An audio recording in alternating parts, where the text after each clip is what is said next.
Welcome back to our 2026 Winter Virtual Club Development Series. I'm Jocelyn Poirier, Manager of Rugby Development at Rugby Ontario, and I use she, her pronouns. Now, we had some technical difficulties with the start of our recording of this session, so here's what you missed. This year, we are continuing a section that we added last year to the series called our Club Share and Tell. At the end of each of these sessions, we'll feature a club stakeholder sharing about a unique initiative, lesson learned, or best practice within their club or role. The goal is to provide a platform for club sharing and help build our community and grow all clubs. Please stay tuned after the panel to hear from Luca lacovelli from the Caledon Cavaliers. With that, I'm pleased to introduce our coach panelists for tonight's session. First up, we have Sheldon Prasad. Sheldon has been coaching professionally for 40 years. Care is the core value of his coaching philosophy, which includes promoting care for self and encouraging care for each other. By trade, he is one of few practitioners in Canada certified at the leadership level through the Canadian Olympic and Paralympic Sport Institute Network's Sports Scientist Canada certification. In his role as a sports scientist, Sheldon has worked with national and Olympic team athletes and coaches from over 20 national team programs. He is certified through the NCCP in several sports and previously taught at the level 4 or 5 level. However, within rugby, Sheldon has coached at the high school, university, club, and representative levels. He's presently the director of rugby operations and head coach with the Toronto Saracens RFC, who's serving as the executive director with the Toronto Intercity Rugby Foundation and coach of the Toronto City U18 Boys Sevens team. Sheldon also serves as a coach mentor within the Advanced Coaching Diploma program. Sheldon is entering his third season working with a club that used to have a successful men's, women's, and junior programs, but all of that disappeared just before COVID. In 2024, the club began to rebuild from scratch and fielded a team for the first time in years. Here's Sheldon explaining where they are now and some of the successes and challenges they've had along the way. In sharing, I am going to use a YTP to talk about two successful items, two items of success, and two items that have presented challenges. And again, only using the YTP as a platform to be able to show where certain things occur in the season and in the year, because I do talk and present on each of these items individually. But invariably, a question I receive is, well, when does it occur? When do you do it? How does it relate to other items that you're tracking? So that's the reason I'm going to use the YTP as a platform in the sharing. And before I share my screen, I only have one slide to share. Before I do that, I would like everybody in the chat to list one of three numbers. Okay? Type number 1 if you use a YTP on a regular basis. Type number 2 if you do not use a YTP, and type number 3 if the first thing that came to mind when I said YTP is, what the heck is a YTP? Or not necessarily familiar with a YTP. Okay, so I see the numbers coming in. Thank you, thank you, thank you. Excellent, excellent. Thanks for the honesty here. Great stuff. And as people continue to share, I'm going to share my screen. Okay. And Jocelyn, you're okay? Everybody can see? You can see the screen okay? Good. Thank you. So please, please, please, please, the intention of sharing this is not with the expectation that you can read the writing. That's not the intention. The intention is to show the macro plan and where certain items fall into place. So one of the very first questions I asked the board when they approached me is, do you have a strategic plan or business plan in place? And the answer was no. So that was the first step, is looking at not only creating a strategic plan, but also the strategic operating plan. So because it is a document that supersedes the YTP, it is far more important that we keep track of it. However, it's vital that it's be included in the YTP so that it's topical and everybody knows when the formal debriefing occurs. So the red dots that you see on the screen are the formal conversations that occur related to the strategic operating plan. So in December, we spent a day talking about not only how 2025 went, but also what the expectation, the goals, objectives are for 2026. Now, like the YTP, the strategic operating plan is a living document, which means we do not simply write it, review it, and put it on a shelf. We review it on a regular basis. It's usually in and around board meetings, but in particular with committees that are meeting. So one of the successes over the last couple of years has really been helping the organization and helping our group and our team stay on track as it relates to our strategic operating plan. And not only do we talk about it in great detail at the beginning of the season, but again, at the middle of the season, we will debrief in terms of how things are going.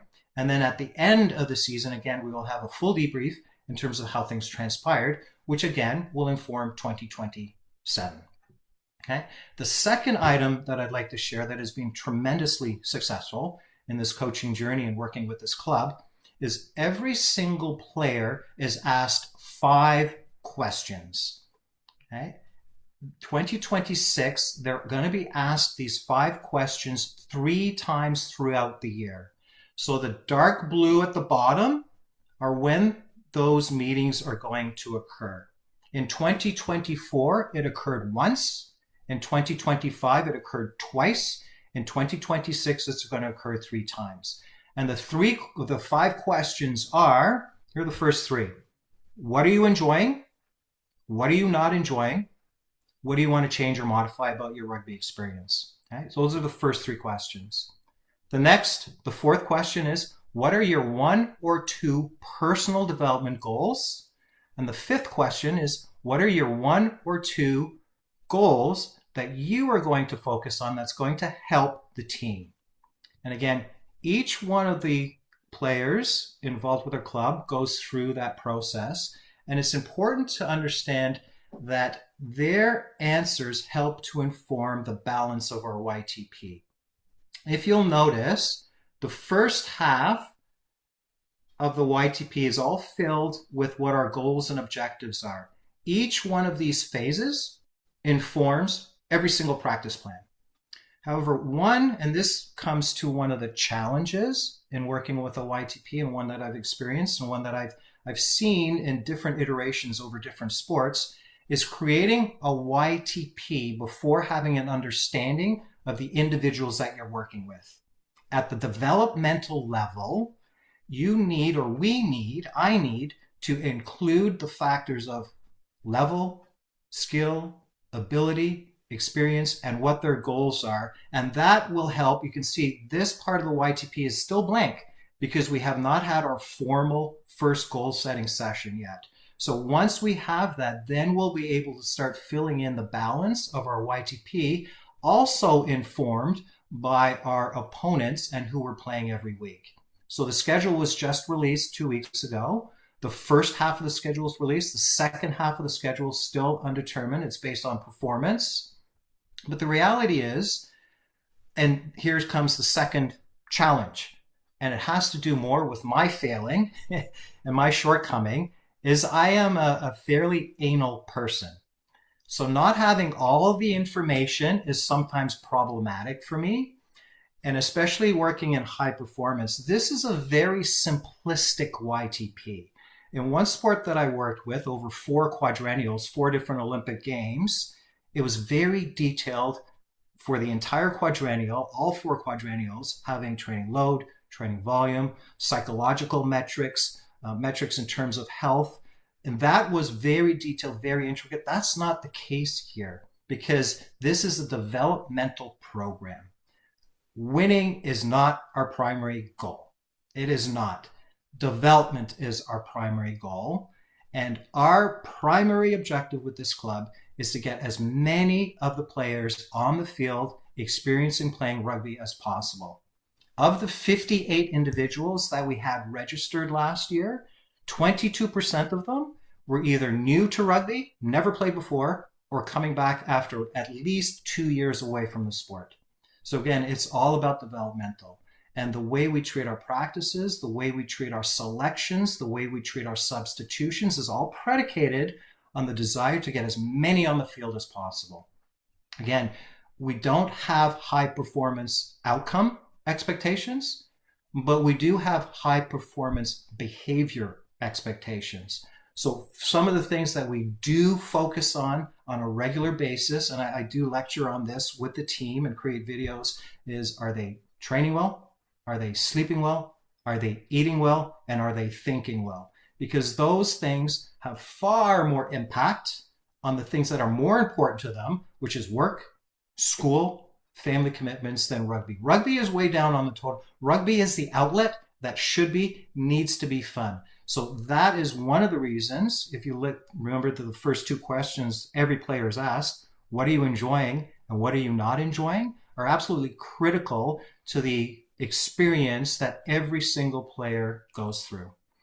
The final thing that I'll share, and it is a success and a challenge, is after every single game, every first team and second team player is connected with and asked how they feel about the game.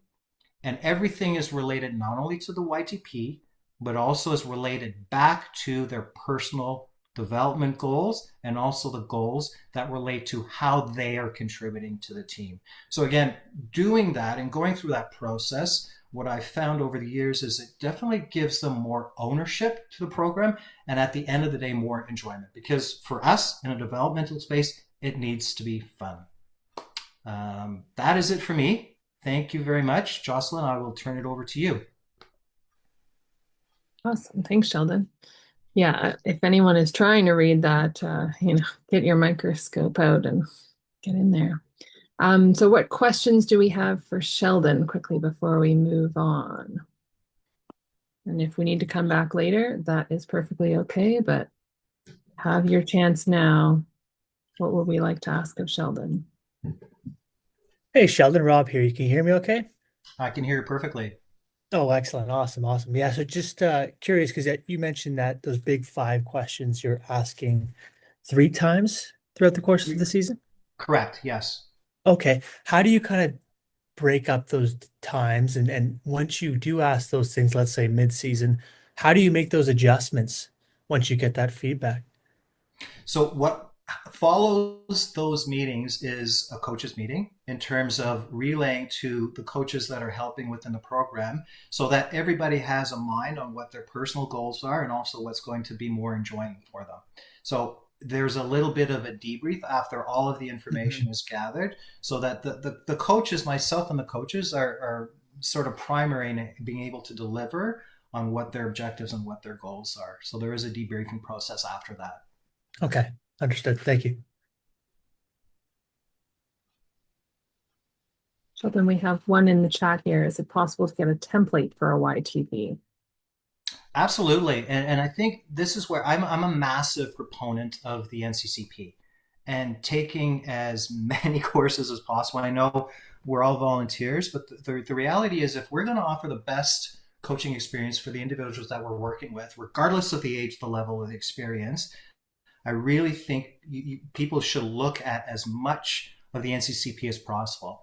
At the end, if you want to stay on, and again, be able to share my email address, and I can provide a template as well for anybody that's interested. And one last one, if you can just touch on quickly, when development is the focus, what do you do to ensure that players who are looking to greater performance feel pushed or challenged?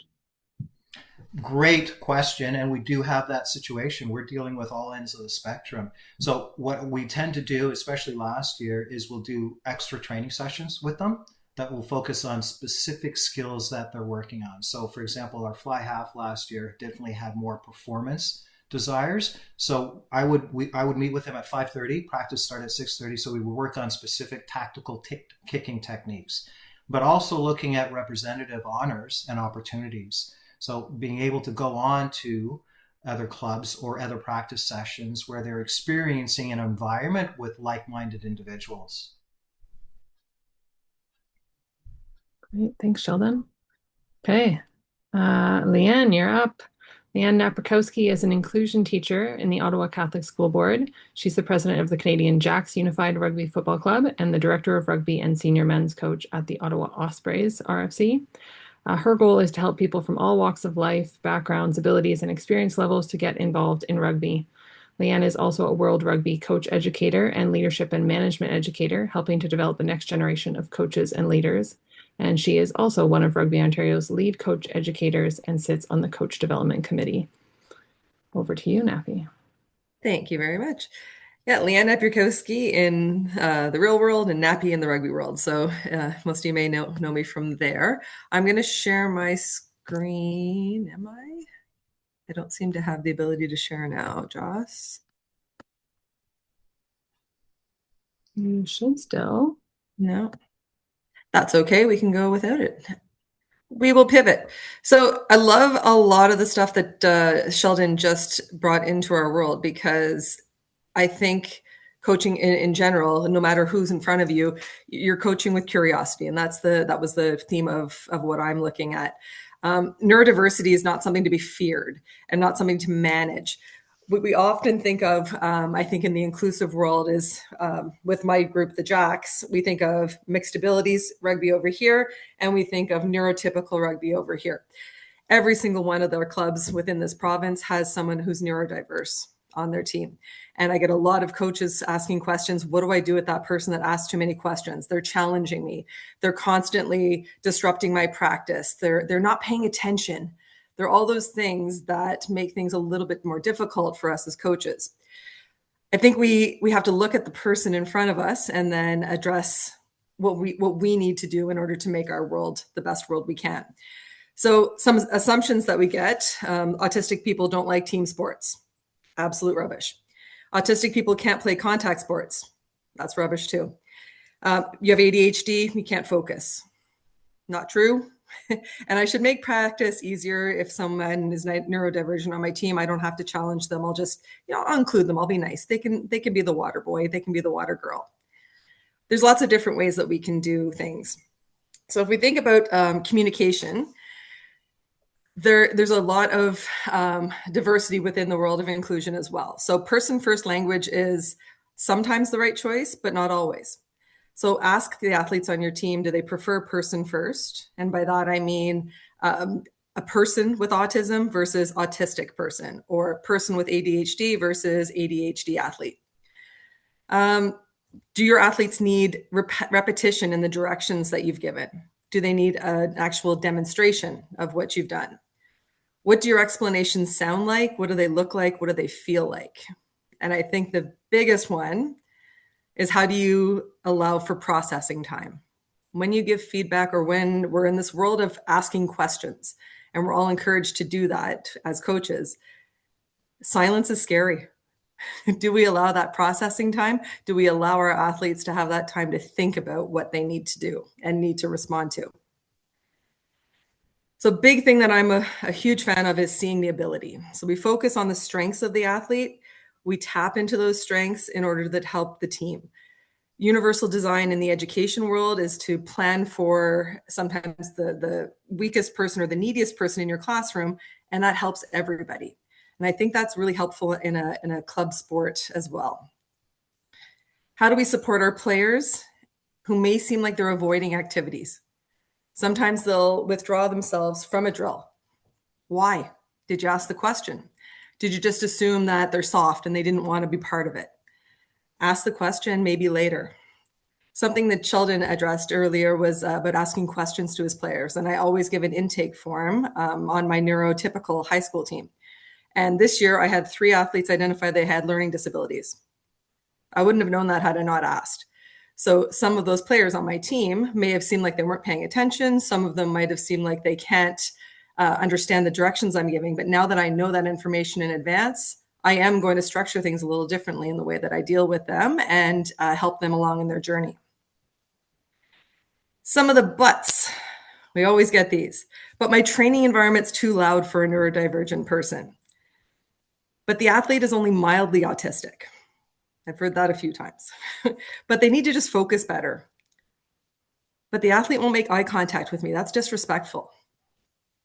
And my favorite, I'm not trained to coach neurodivergent athletes. We all can be. And it's a matter of just finding out who's in front of us. So I don't think anyone approaches the notion of ableism with cruelty. Sometimes it's part of your habits. Sometimes it's an assumption.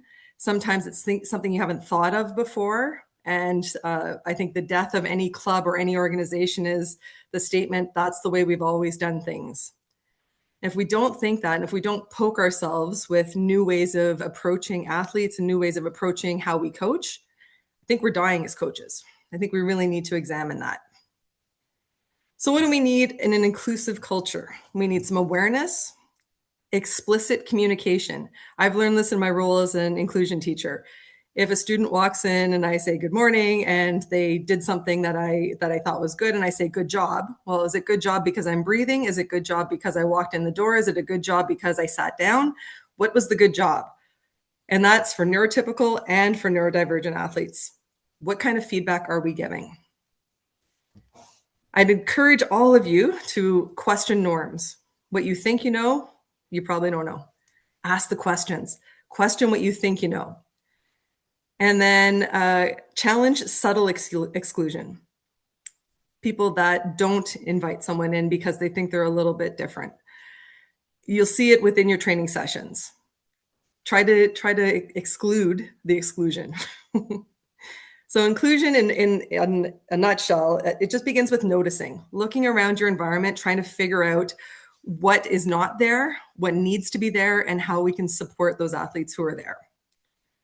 There's a really cool picture that's going around with a lot of English players. I think they're all English players and some Welsh players who are neurodivergent. So if you look on Facebook, there's an awesome picture. There's probably 15 or 16 of our top level athletes who are neurodivergent. And you'd be surprised because you see them on the pitch every weekend. You would think, not a chance. Do they have any type of neurodiversity? And I'd encourage you to look that up. Finally, just be curious. Ask the athlete what they need, ask them how you can support, and reach out to experts in the community. By no means do I think that I'm an expert, but I am someone who spends an awful lot of time in this space, and I'm happy to talk about it. I'm happy to invite you in to see things. I'm happy to work with you in any way, shape, or form. And Joss will share my email address, I'm assuming. So if there's anything that you need, anything that you are curious about, throw a question my way.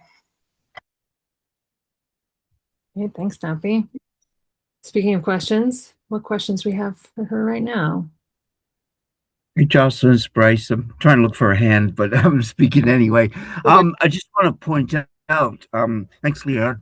The NCCP does have a number of courses, I believe, on coaching people who, neurodivergent or with physical challenges. And I did take one for adaptive coaching, and it was really good. It was more for, the person, experience autism or ADHD.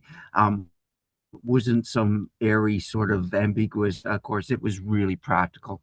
And I've used those techniques. So you might want to check out NCCP course offerings, folks. Absolutely. Thanks, Bryce. Got one in the chat here. Nappy, you seeing that as well? Yes. So slower processing. I would encourage, yes, I have 100%. I would suggest just giving that time. There might be 3 or 4 other people in the room who are slower processing as well, but they won't ask the question or they won't take the time to process. So it might be the question of, okay, we notice that that person is slower processing the question. Maybe we go somewhere else, give them some time, and then we come back. And not to make them feel awkward, not to make them feel singled out. I think it's valid for any of our athletes in front of us to give them that time to think, process, and then come back to it. Pre-briefs are a huge part that can help out as well. If you give a pre-brief of the session that you're going to be doing, that may help someone that has a processing disorder as well. They can look through what's going to happen, absorb the information, take your KPIs away, and then they can actually implement that in the session. Yeah, great suggestion. That's so helpful for so many of us, right? I need that. Yeah. Okay. Well, thank you, Nappy. We'll pass it over to Kevin. So Kevin Julian is a retired department head of health and physical education and athletic director in the York region, coupled with over 30 years of coaching experience at the high school, club, representative, and college levels. Kevin brings a deep understanding of the game, a passion for developing and teaching athletes, and a proven track record of success in building many high-performance rugby programs. More recently, Kevin has taken on the role of head coach with the York Lions men's rugby team, in addition to coaching at St. Andrews College and with the Aurora Barbarians U18 boys team. Throughout his years of coaching, he has mentored thousands of student athletes and coaches, building programs rooted in inclusivity, accountability, structure, and respect for the game. And in addition to coaching, Kevin served as the chair of the York Region Rugby Advisory Committee for the past 20 years, leading initiatives to grow the sport at the grassroots level. He currently sits on Rugby Ontario's Education Liaison Committee, where he contributes to advancing rugby's integration in educational settings across the province. Over to you, Kevin. All right, thank you. All right, first off, it's always good to be talking to people who understand the strange joy of standing in the rain for 2 hours yelling things like, get lower, push right, come forward, while wondering why half of the team is still running sideways. But that's coaching, isn't it? Equal parts passion, patience, and more often than not, shouting into the wind. Today, I want to talk about something that, in my experience, separates teams that simply provide an opportunity for players to participate from teams that truly understand the importance of developing rugby players. Something that transforms effort into improvement and talent into achievement. That something is the power of effective feedback. As coaches, we've all spent countless hours planning drills, designing game strategies, and analyzing performance. But one of the most powerful tools we have doesn't require combs, tackle bags, or whiteboards. It's the way we talk to our players about their performance. Feedback is the bridge between what a player did and what they can do better next time. I have realized that without effective feedback, most players continue to repeat the same bad habits. Think about the young fly half learning to control territory by kicking. If all we ever say is good kick, right, or bad kick, or get that ball deeper, we're not actually helping them grow. That's not effective feedback. But if we say, your positioning before the kick was excellent, but next time angle your body slightly toward touch so that you can drive the ball deeper. Suddenly the player has something they can understand and act on. That's the power of effective feedback. It really turns moments into learning opportunities. When I first started coaching, I thought that I was giving feedback when I was actually just giving commentary. Come on, boys, be quicker, use your heads, catch the ball, make a tackle, right? But comments like that don't actually help players improve. They're emotional reactions, not feedback. Effective feedback is specific and descriptive. Instead of saying that pass was bad, I have realized that we might say, your pass floated because your hands were too far apart, bring them closer, snap the wrist, follow through so that your hands end up at the target. Instead of saying good tackle, we might say, great tackle, you tracked the hips and drove through the legs, shoulders made contact with the quads, and your head was on the correct side. That's exactly what we want. One tells the player what happened, the other tells them what it worked or didn't work. And I have found that that difference really matters. Effective feedback is a precision instrument, not a blunt object. It isn't just pointing out what went wrong after the scoreboard has already done the damage. It's the bridge between where a player is and where they need to be. I look at effective feedback as a map. It shows the destination, the current location, and the specific steps needed to close that gap. Over 30 years as a high school educator and coach, it has taken time to realize what makes feedback truly effective. Effective feedback needs to be timely, targeted, actionable, individualized, scaffolded over time, and manageable. Firstly, timely. I realize that feedback works best when it's close to the action. A quick comment right after a drill or a short conversation during a water break, quick debrief after the game allows players to immediately connect the feedback to the experience. Waiting days after the match to mention something specific, I've found rarely has the same impact. Targeted. I have found that players don't need a lecture on everything they did wrong. Trust me, they already know, right? I've started to focus on one or two key points that will have the biggest impact. Too much feedback becomes overwhelming. Actionable. I have found that players should leave the conversation knowing what to do next. Be better isn't actionable. Keep your shoulders square where entering the ruck is. Individualized. Players develop at different rates. Some need encouragement, others need challenges. A veteran player might want detailed tactical feedback. A new player might simply need confidence and clarity. It is important that we as coaches have the ability to adjust the message to the player. Scaffolding over time. We all know that development is a process. We can't fix everything in one session. We need to build learning step by step. We need to reinforce skills. We need to revisit concepts and then gradually increase complexity. Manageable. Finally, feedback needs to be digestible. If we give players 10 corrections at once, they most likely won't remember any of them. Focus, prioritize, keep it simple. One of my biggest successes came from a young flanker who had all of the physical attributes, but was a tactical liability. He was always offside, always overcommitting. Instead of yelling at him to be onside over and over again, right at the beginning of my career, I started to ask him to identify his own strengths and weaknesses after every session. By forcing him to self-assess, he improved not only his physical dominance, but his tactical play as well. He didn't just play harder, he started playing smarter. One of the most powerful strategies is simply asking players questions. Where did you see space in that phase? What could we have done better in that defensive situation? What was working in the scrum? Even asking why they made the decision they made on the field and allowing them to defend it can be very valuable. When players identify their own strengths and weaknesses, the learning sticks much more deeply, because now it's not just the coach talking, it's the players thinking. And I've found that thinking players become smarter players. That's when I realized something important. Feedback builds rugby intelligence. But I'll be honest, it's not always been easy. Sometimes players misinterpret feedback as criticism. Sometimes they get overwhelmed.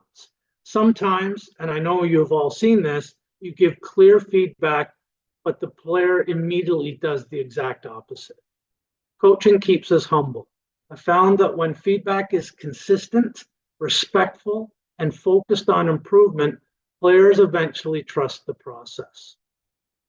I want to leave you with the most uncomfortable yet most rewarding part of my journey, the players providing feedback to us as coaches. If we want to improve as coaches, we have to be brave enough to ask our players, am I being clear? Is this drill actually helping you? What do you need from me that you're not getting? When a player feels safe enough to tell you that your explanation of that defensive drift was clear as mud, you haven't lost authority, you've gained trust. And trust is the only currency that matters for so many situations. When players are encouraged to speak openly, something powerful happens. You have created a culture of inquiry. A team where players ask questions, where they analyze the game, where they think critically about decisions, that's where I have seen players' rugby IQ start to grow. Instead of waiting for instructions, players begin solving problems themselves. And that's how we can develop players and improve the game that we all love so much. So as we head back to our teams this season, I challenge all of us to think about one question. Not just how often we give feedback, but how effective that feedback really is. Because when feedback is timely, targeted, actionable, individualized, scaffolded, and manageable, something incredible happens. Players don't just work harder, they understand the game better. They become more confident, more aware, and more capable of making the right decisions under pressure on the field. And ultimately, that's what we are all trying to do. not just build stronger players, but build smarter rugby players, players that are confident, courageous, and have the ability to make good decisions. So finally, effective feedback isn't about being nice, it's about being clear. It's about respect. It's about looking a player in the eye, saying, I see where you are, I see where you can be, and I'm going to give you the exact tools to get there. Let's stop shouting at the wind and start building players who think, adapt, and lead. Now let's get out there and try not to lose too many balls in the woods during line-out practice. Thank you. Thanks, Kevin. Loved all those pieces about effective feedback. What questions do we have for Kevin?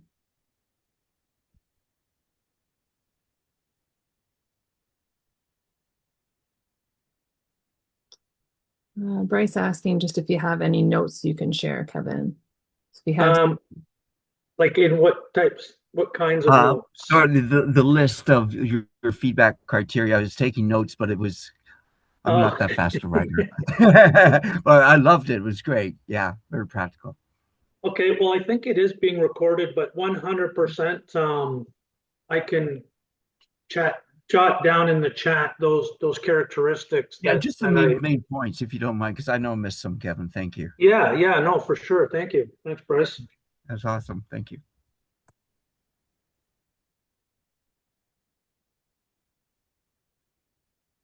Anybody else questions for Kevin? So one here, Kevin, dealing with large groups, how do you split your focus?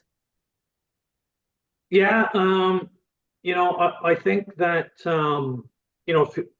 if you have a team right at the end of the game, I think you have feedback that is sort of generalized to the team. And then at the end of that you have individuals. I have always had players come up to me at the end of the game on an individual basis and ask for individual feedback from their performance. So it always starts with a team debrief, which has some general feedback. And then you might say, hey, I want to talk to the back row guys or the front row guys, or and give them specific feedback. I think you always start with what's good, right? And what they did well, and kind of work to like those one or 2 points that we want to focus on. But when you create that culture of kids understanding they're going to get that feedback, they're going to come to you on an individual basis and ask good questions. I try to teach them not to ask me what can I do better, but to be specific in what they want me to tell them how to improve their performance. Rob's got a question. Yeah, Kevin, I'll kind of jump in. Very interesting, the notion of kind of the feedback, healthy feedback versus criticism. But I'll give you kind of a scenario here. Rugby's a game of two halves, right? And any advice when it comes to halftime, providing feedback in a way that we can make adjustments that have a positive impact on the outcome of the game without coming off as criticism? Yeah, I think it's about, if you've created that culture already, it won't seem quite as criticism, but I know what you're saying, right? And my advice is I always start with one or two things that they're doing well, right? So, hey, boys, you were really doing a good job at, getting back on side and taking away space, right? But here are some things we really need to focus on, right? We're not communicating, we're not shifting. There's too many overlaps going on out there. But it doesn't happen overnight, right? I think it takes a while to create that understanding that how important effective feedback really is. And to your point, it can be difficult at half, but you just want to focus on one or two things that you think as a coach are the most important things to fix. Yeah. Okay. Thank you. Yeah. Okay, some other good questions coming up in the chat here. One around different strategies for feedback at different ages. So minis versus juniors versus seniors. Yeah, I've coached, well, the youngest I ever coached was grade 9 in high school, but yeah, I think feed with younger kids, it's probably one thing you want to tell them. You want to encourage these kids as much as we can, obviously, right? So again, I think it's similar, right? It's the old as a high school teacher, I want kids to buy into whatever subject I'm trying to teach them. And it's like, hey, you are so great at this. It's amazing that, the way that, your hands are here when you're about to catch the ball, right? But really try to focus on shifting your weight or whatever it is you want to do. So you give them one thing. I think, when I start at York University, you know, basics are important, right? And I think the feedback can be similar, but it's just that you can tell them in a more explicit or manner, right? I don't know if that helps or not, but that's a great question. And I think that's the difficulty, right? Mhm. Okay, well, thanks, Kevin. We've got another great question here, but I think we'll move on to Corey for now, but we'll come back to this one for the panel at the end. So, Peter, don't let us forget. We'll come back to your question. Corey Hector is a competitive excellence-driven rugby coach and culture builder, currently leading the men's program at the University of Guelph. As head coach of the Guelph Griffins, he has guided the program through one of the most successful eras in its history, capturing 5 consecutive OUA championships and a national title at the Canadian University Men's Rugby Championship in November 2025, last year. Corey's experience spans both the professional and international pathways, having worked with the Toronto Arrows in Major League Rugby and contributed to national age grade programs with the Canadian national U18 and U20 rugby union teams. These roles have shaped his holistic view of long-term athlete development and the alignment required between grassroots, university, and national systems. Corey, thanks for joining us. Over to you.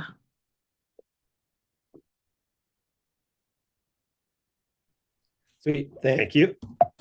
So I just wanted to maybe start with a couple caveats. And number one, like just guessing where a lot of people are coming from, which a lot of it is club rugby, that I'm in a very unique and fortunate experience where the number of touch points that I get with athletes is probably quite a bit different than people would in club. I think I was just doing some quick mental math, and I probably see my guys at over 150 times over an 8-month period, from our like structured training to team meetings and things like that. So I am super fortunate in that respect. The second caveat. Sorry, Chris, we're seeing your full screen still. Did you want to just show the slide? Yeah. How's that? Did that work? There you go. Yep. Yeah, sorry about that. And then the other caveat, and I say this whenever I do a guest coach, a guest coaching thing, is like anything that I'm going to say tonight is not the way, it's just our way of doing things and just how we've done it. And so I think what I wanted to start with is maybe some of the failures that we've had as a program. And you might look at that as not that bad. Being in every OUA final has been pretty good. But there was a pretty dark time. And it started when it was probably my second, third, and fourth year of coaching this program. So just a little bit of history. I took over in 2016. We had a very, very senior team, and I was able to help guide us to our first OUA final in about something like 18 years. Now, from that season, our group of athletes, we had a 48-man roster. I graduated almost 50%. So we went from this super tight-knit group to a basically 50% new team. And as you can see from 2017, 2018, 2019, it just wasn't the same.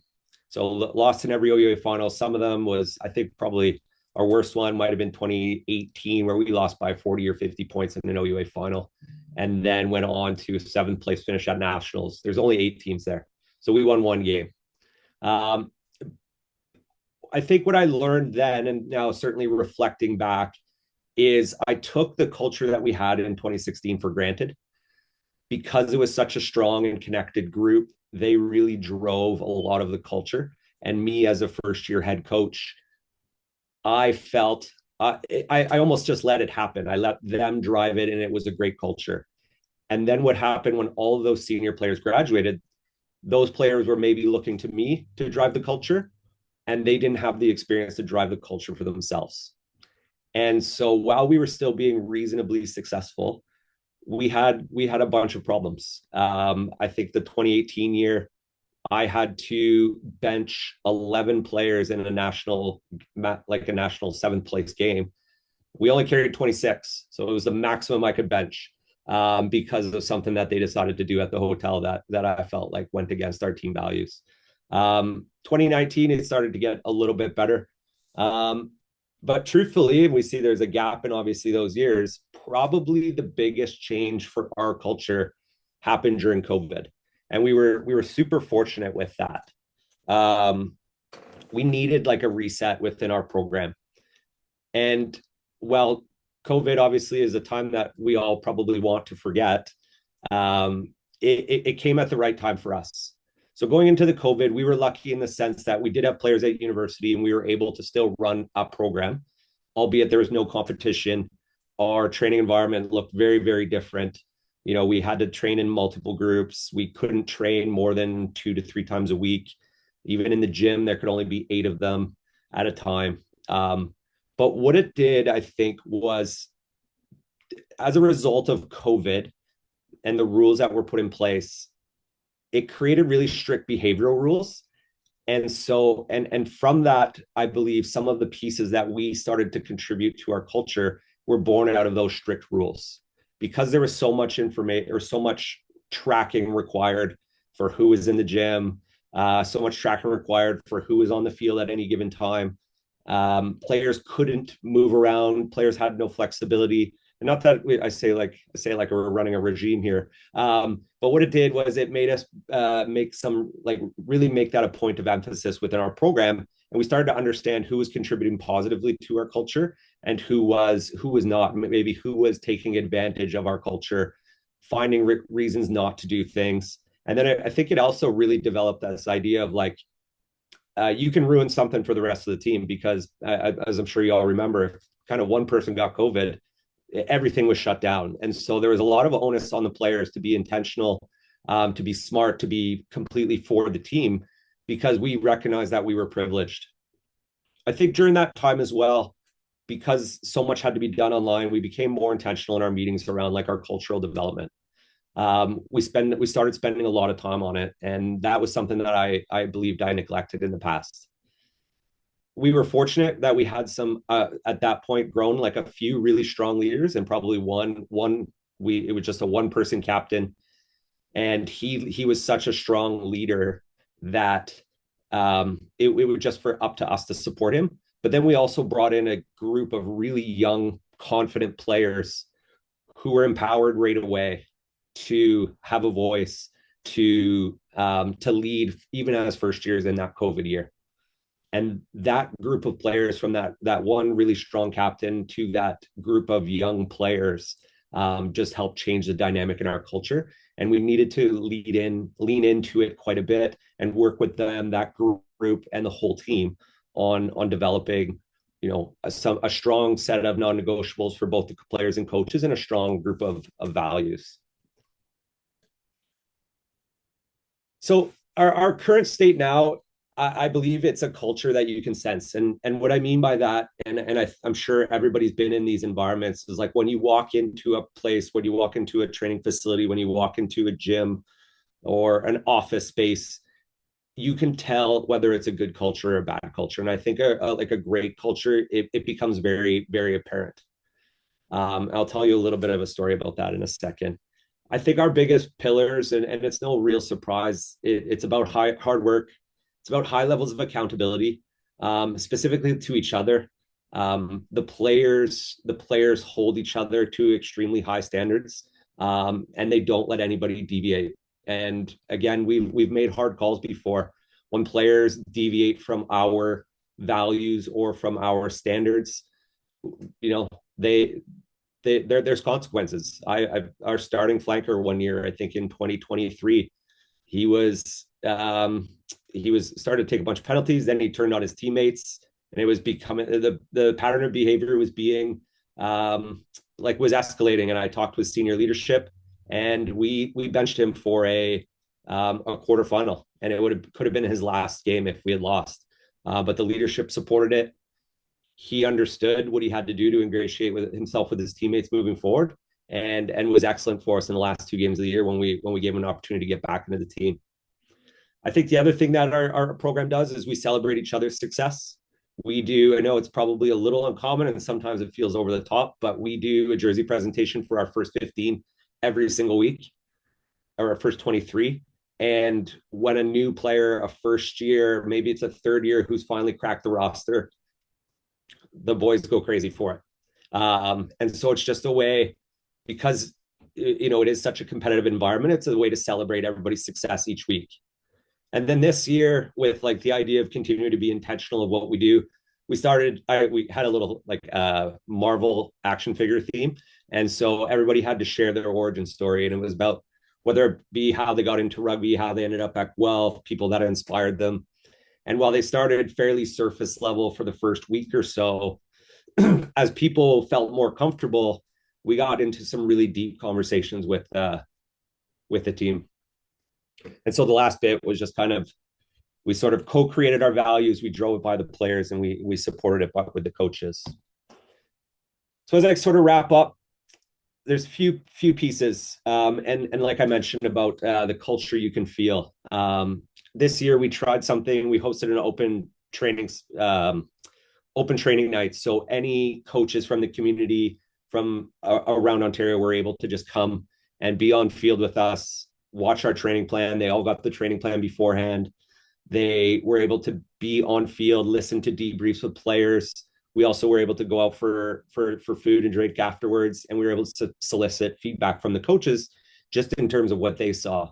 And I think probably the most remarkable thing that I had unexpected was almost every single person mentioned the culture of the environment before they mentioned the rugby. So I think that was a pretty cool experience.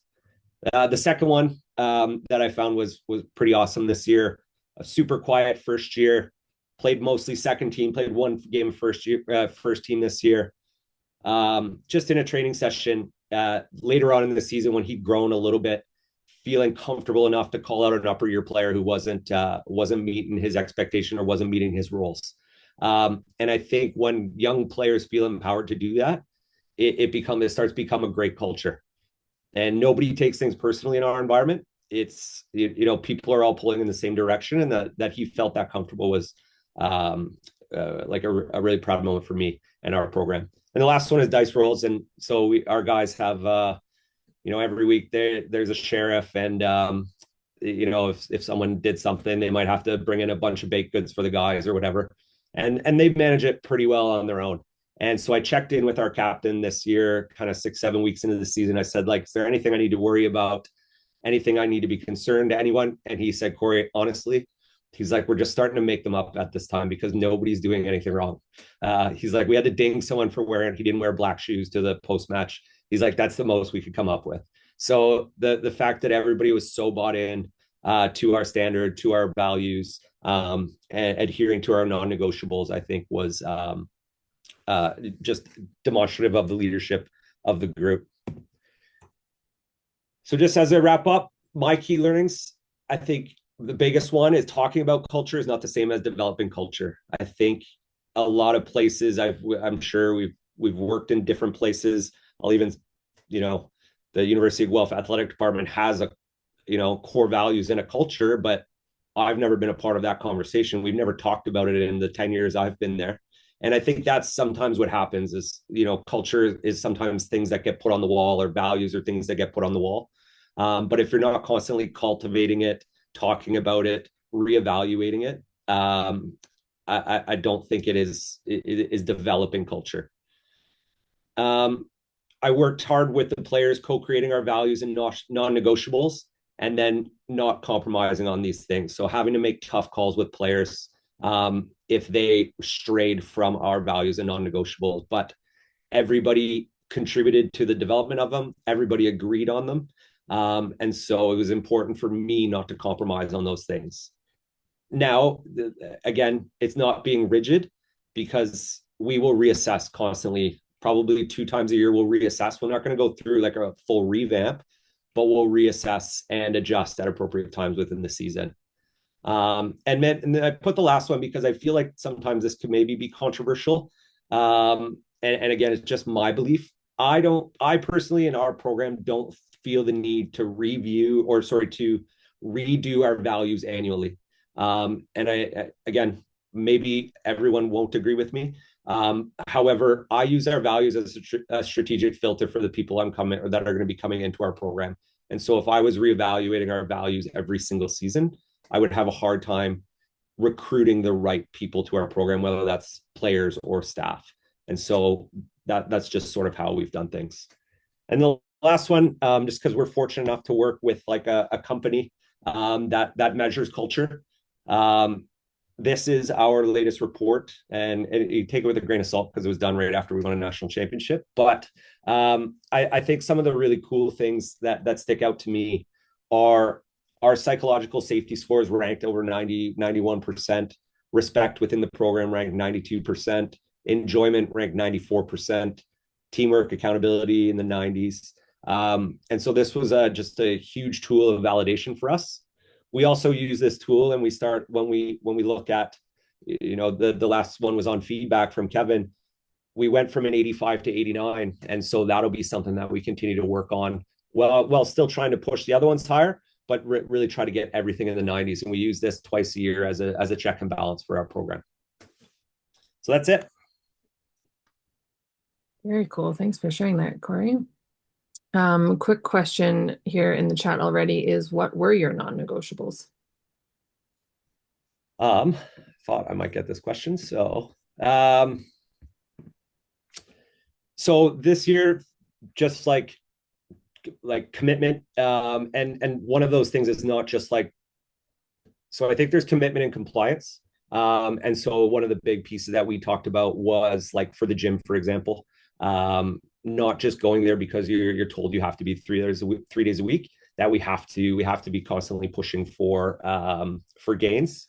Accountability, I think that one speaks for itself. Continuous improvement, just in terms of like, how often they are doing the extra work, booking one-to-ones, things like that. And then just like connectiveness with the team, in terms of like, we had like you had to high five 5 guys when you turned up at training, and things like that, and guys were holding each other accountable to that, and then like just how close they became as a team, and like nobody being above the team, and then they go through one like a non-negotiables for the coaches as well. So making sure that we provide enough one-to-one times for them, making sure that they get clear communication. So we have a deal with them, like they will always get the practice plan by 5 p.m. Anybody there's a material change in terms of where they are in the lineup. So if they go from starter to the bench, if they go from bench to being dropped, they get that message ahead of time. They don't just find out when they like through a message or something like that.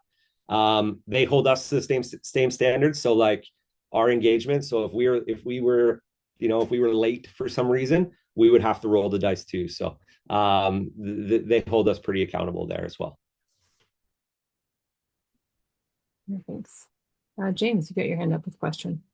Yeah, first off, kudos for actually having the hard conversations and having the guts to bench people. There's unfortunately not a lot of that when there should be. So that's awesome to hear that you're doing that. A question I have, as a coach and having young athletes, what would you say to them when they're on teams that don't have this type of thing?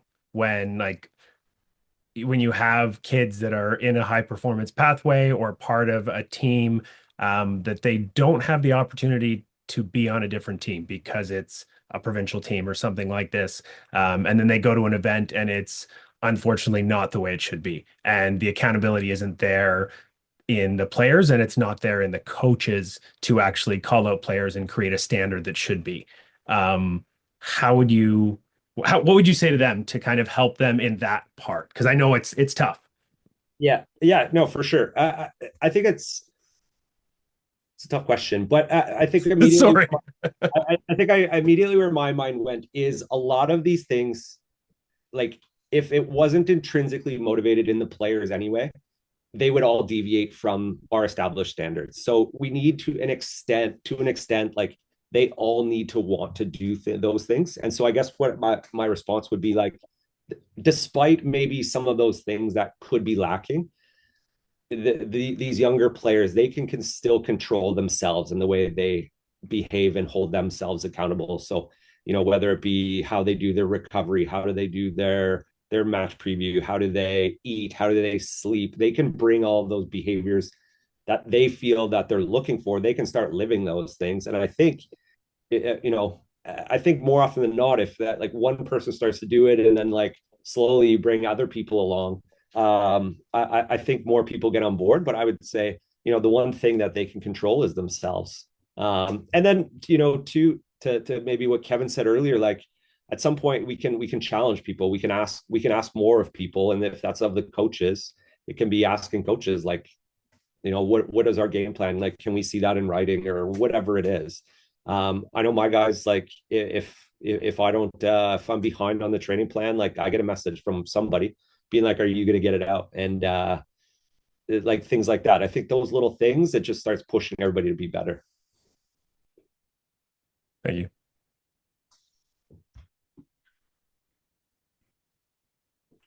Okay, I'll open it back up to our full panel. So any questions that you have for any of them, and maybe we will come back, as I said, we'll come back to Peter's question. So for any of our panelists, during a game as a coach, should one be constantly giving advice? How do we detach from emotional involvement in the game? What does feedback in game look like to you? That's a great question. I think part of your journey, you figure out what works for you and your team. But I know starting off, back in the 90s when I was coaching, I was yelling constantly. I don't think that works. Like I said, I think that, if you watch professional rugby, coaches aren't on the sideline, right? They're up in the stands. Game day is game day. I think you're taking notes, and I think at halftime, like to Rob's question, right, is you need to give them a couple of points, right? I think you always need to say what they're doing well and say what we need to fix. And I don't think it's constant. I think it's one or two pieces of information because they've got a lot going on, right? The game is intense, especially at U18 level, especially at the OUAA level. Like, one or two pieces of advice, I don't think it's constant advice. And I think you take notes, and that's where you address it after the game, right? Or at the next training session. But I think you need to really limit your advice during game day. Yeah. Thanks, Kevin. Anyone else want to weigh in on that one as well? I wonder if we can empower our players to have that voice on game day as well, and maybe give specific roles to certain senior players that they're the ones in charge of that advice and empower them in that way. And sometimes that'll work. Doesn't work for every team, but something to examine, even at training, giving them the opportunity and on game day to have that impact. Great, thanks. Okay, I'm going to give you all one last question, which is for everything that you shared, how do you embed this within a coaching team? How do you work with your assistant coaches to enact all of these values, the culture, the YTP, feedback? How does that work as a coaching team?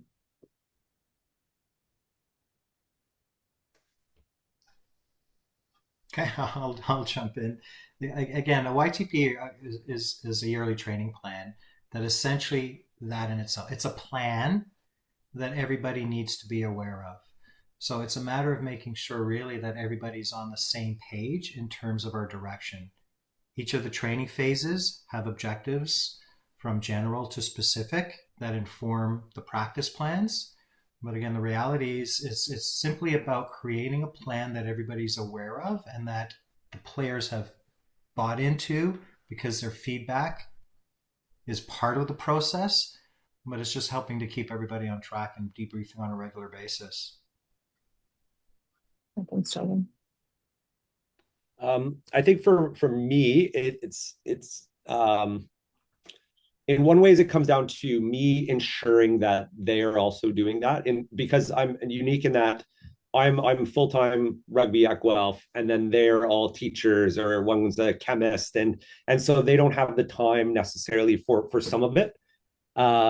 So for me, I have to work as like a conduit between both the players and the staff, and ensure that they're meeting the standards. But as a group, we are constantly meeting to review. We are constantly meeting to discuss the program, to discuss direction, to discuss player selections. So we present like a very aligned messaging. And then they also are all required to do some one-to-ones with players when they have the time and the availability. They all really control their own departments, like whether it's attack, set piece, defense. So they have a huge amount of ownership in what they do. And so the players often are going to those people. And so it just creates like tighter relationships, and they can continue to drive our values within that. Thanks, Corey.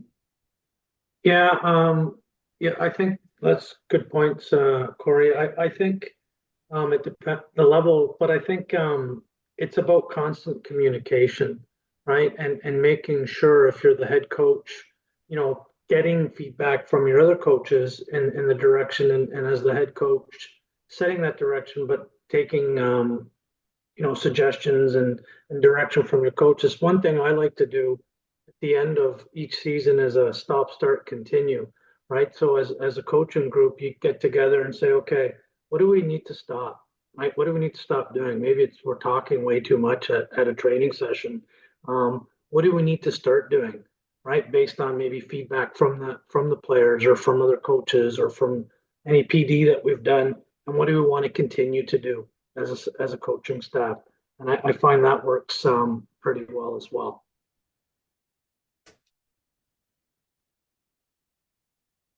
Happy? For me, it would be empowerment of the assistants or co-coaches, and trying to encourage them to look for information, especially in the inclusive world. How can they better their practice, and what can they try? And maybe they fail, and that's okay too. And trying things out and making sure that we have a safe space for them to try that out.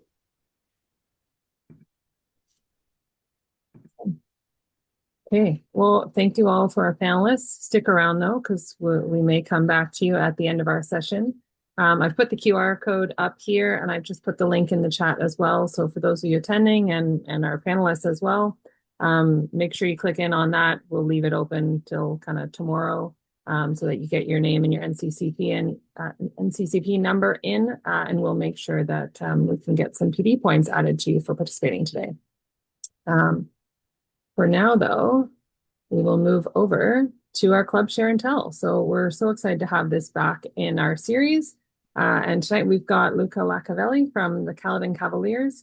Luca has been a match official for the past 5 years, beginning his referee journey at just 14 years of age. As the referee development lead with the Caledon Cavaliers Rugby Club, he focuses on supporting, mentoring, and strengthening the club's referee pathway. He's passionate about creating a clear, accessible, and supportive process that encourages players, parents, and community members to get involved in officiating and to feel confident taking that first step. So, Luca, I'll pass it over to you. Share a bit about your role. Awesome. Thank you, Jocelyn. Yeah, so I'm only going to hold you guys for a couple minutes. First things first, everything was covered there. I'm the referee development lead for the Caledon Cavaliers, and I think it's a small role. But I think it's a role that a lot of clubs should try and invest into. So I know it's been a really great day so far. You guys are a bunch of coaches. You're probably thinking, why do I care at all? I've got my own team to deal with. And the truth is that officials are part of the development system as well. Match official development isn't just about developing the individuals or the game as a whole, but your clubs. And a key to successful and sustainable clubs are included in match officials.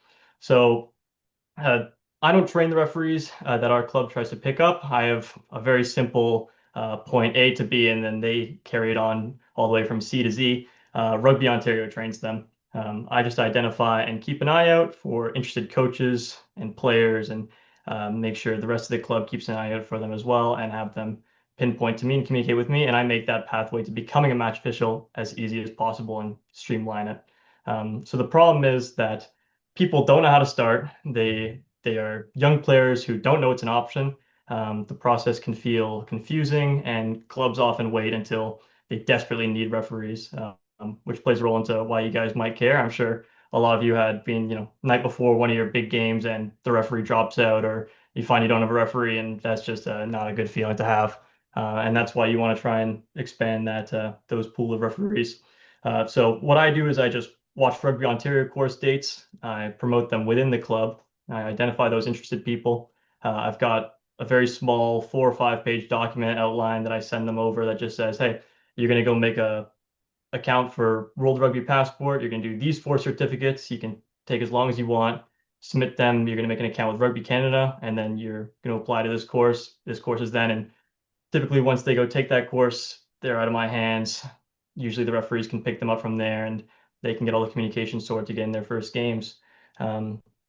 And after that, I'll try and keep their opportunities ahead. I put their names down so that when the club does eventually call and say, hey, we have no referee tomorrow. Are you available? No, I'm not available. And I send a big email out to those list of referees. Um, and going back to why it matters to you guys is good referees improve the game environment, obviously. But more importantly, refereeing just makes better players. They get a better understanding of the game. They understand how to play better. They understand certain rules.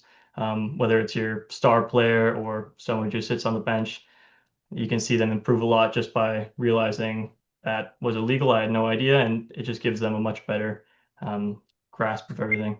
But that's about it. It's pretty short. It's pretty straightforward. You don't need to be a referee to do it. It could be anybody in your club who simply, same with coach development roles, you simply just pinpoint and you tell them this is where you go make an account. You should do it. And it's definitely encouraged for people, especially who are 14, 15 with no jobs, who can make $1 a minute doing these games, and hopefully they have fun when they're out on the rugby field. So yeah, that's just about it. So thanks for sharing, Luca. Can you talk about what happens after they take a course? What does that involvement look like from you, or what do you sort of see as that pathway of their first involvement? Yeah, so typically after they get a course, they kind of get picked up by the CMOs of Rugby Ontario, the coach and match officials. But I try and keep them in mind in terms of I've ever getting reached out to by other clubs, or we have games that come up. The first person that I go to before trying to find someone from Rugby Ontario is the list of referees we have. And it usually aligns with that skill grade. If it's a new 16-year-old referee, I'll try and find if we have a U14 boys game happening on Sunday, they can go slot in, see if one of our other referees can go watch it, and it takes care of that. So if at most, once they're trained, I just act as just a little liaison for games within the club. And by that point, it's less about developing them as referees because they can develop themselves within the umbrella that Rugby Ontario has for them. It's about the development of the club and ensuring that our games are sorted and our games are managed successfully. Awesome. And you mentioned kind of connecting them to a mentor or an older referee potentially at the club. Yeah. Usually within our club, we have several trained referees, and I'm sure most clubs do, or hopefully do. And they usually can shadow and give some feedback. And it's a lovely environment. It's a lovely, friendly, welcoming thing, and they all understand the struggle. So they're always people willing to help out and give feedback. And if not, there's definitely some parents on the sidelines. But no, it's good. Question in the chat here from Janessa says, hey, Luca, I'm over at Highland Rugby, a hop, skip, and a jump from Caledon. We're starting a referee academy this year to help develop club referees, but keep them engaged through referee practices with other referees and within our teams. Any advice as we start? Yeah, I think the quickest and easiest way that that you can put players onto or newly minted referees that isn't just a regular game is especially if you have access to a club is during practices. I'm sure everybody typically runs a scrimmage at some point in the day, and just getting out there and just managing that scrimmage, even if it's not a full-on game with tackling, it just gets you in that mindset of how to manage players, and even just gives you that confidence, which can be the hardest thing to start out. And just getting used to what it's like on the field, not as a player. Yeah, embed them in your practices, connect them to your club coaches. Yeah, exactly. Any other questions for Luca specifically? Rob. Yes, Luca. Well, thanks for sharing that. I guess I'm curious on your personal journey. What inspired you to take on that role as rugby development lead? Yeah, so I've been refereeing since I was 14, so for the last 5 years, so sometime back in 2022, 21. And um, during those years, I've had a great time. I've really enjoyed it. It's become something I quite like doing. And I'm always getting asked when every time I do a game, it's probably one of the favorite things of refereeing is a mother comes up to me. It's like, you're kind of young. How old are you? 16. My kid would kind of be interested. What pathway can they take? And that's kind of the hardest thing because it's not easily outlined if you're unsure of where to go and what to look for. And Mm. that's when, we at the club decided that we need some kind of position just to get that very small couple of steps that if you were familiar with registering as a coach or anything like that, you're probably okay. But especially for the junior and younger senior players, and it'd be their first opportunity. And so that just kind of eases them in. And it's small, but it at least allows referees to start developing and get new referees, which is always something I like hearing about. Hmm. Very cool. Thanks. Yeah, no problem.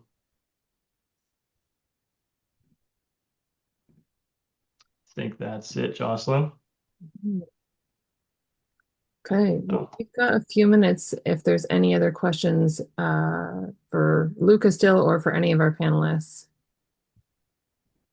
I'll give you a second to get that, and I'm going to share our exit survey in the meantime while you're thinking about questions.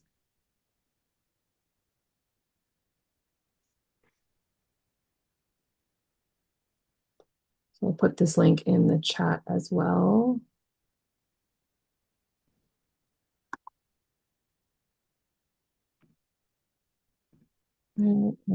Do this after all of our sessions to help us learn and plan for future initiatives, helps us understand sort of what people are looking for, what we liked or didn't like, what we might like to learn more of, and gives you an opportunity to sort of reflect on your learning as well.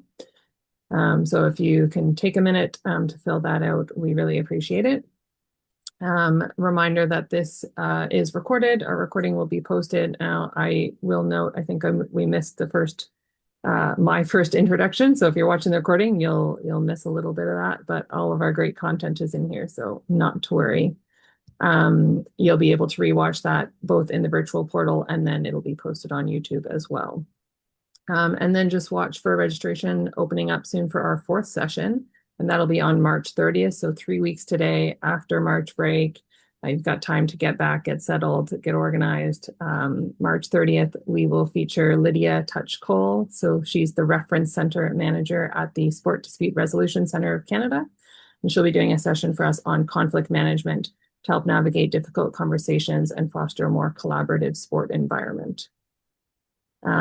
Last piece. Question in the chat here, Rob, if it's possible, Sheldon, it would be great to get that template for YTP. So yes, all of our speakers, Luca, you as well, if anyone has resources, whether it's the slides you shared today or anything that you kind of reference or you think might be useful after what you shared, something that would relate, feel free to send that over to me and we'll make sure that that goes out with the recording as well or gets uploaded with it. We have another question here. Has anyone of the panel found a good way to recenter their players when the game is not going according to plan? And how did they prepare the team for that reset during training? Anybody want to take that before we close off?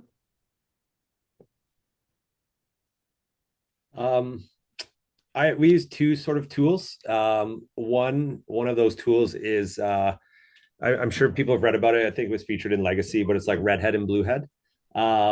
And one of the pieces, like we do it every year at the start of the season, like educate the players on what it means to be redhead, in bluehead. How do they become aware that they're deviating from bluehead into redhead? What are some of the strategies that can help bring them back? And if for nothing else, it just gives them a common language. So I find like the players are actually like really good at self-identifying with themselves or with their peers. And so that's one way to that we've used it in terms of like recentering them or regathering them. And it's a fairly simple process of like getting them to like zoom out to zoom in basically. There's lots of different ways and different languages like that you can use. And then I think the other piece, I was thinking about this before around, there was like a halftime question. I'm a big fan of keeping my messaging very concise through the week, and then like starting to narrow our focus down to 2 or 3 points by the Friday. And then on the Saturday at halftime, I very rarely would I deviate from those minor messages. Generally players aren't taking on a ton of information at halftime. So keeping messages that were familiar to them because they've been repeated over the week, I think is also a really good grounding tool in my experience.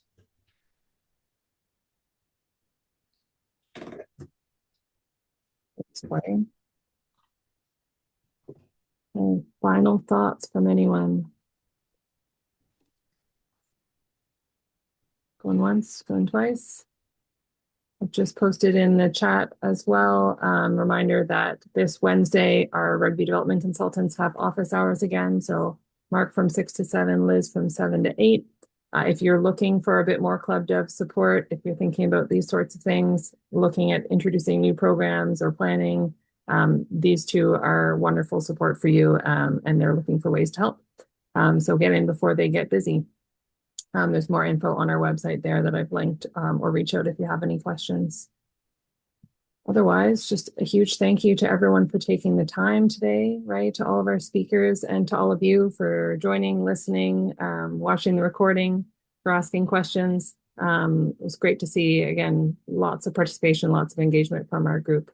And I'm sure we've all got some nuggets, some notes taken to bring back to our clubs and help improve our season and our sport as a whole. So thank you to everyone, and have a great night. Thank you, guys. Bye-bye.